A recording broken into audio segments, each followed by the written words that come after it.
बीड जिल्ह्यात खंडणीची केस दाखल झाली। संतोष देशमुखांचं जे हत्या प्रकरण आहे ती ही केस आपण बघितलं की बीड जिल्ह्यातील पोलीस स्टेशनमध्ये सुरू आहे आणि बीड जिल्ह्यामध्ये वाल्मिक कराडचं जे जाळं आहे ते फार मोठ्या प्रमाणात आहे आणि वाल्मिक कराडच्या मर्जीतले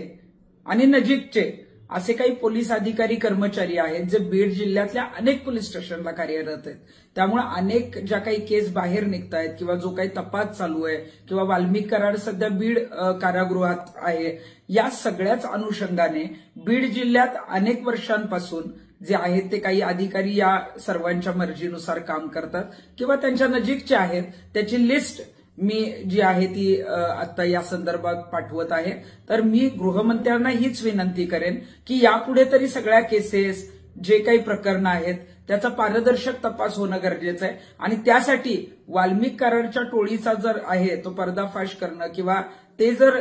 पूर्ण थांबवायचं असेल तर या सर्व पोलीस अधिकाऱ्यांची जी आहे ती बदली बीडच्या जिल्ह्याच्या बाहेर करणं गरजेचं आहे। आणि आम्ही सांगतोय म्हणून नाही तर गृहमंत्र्यांनी या सर्व पोलीस अधिकारी कर्मचाऱ्यांची सखोल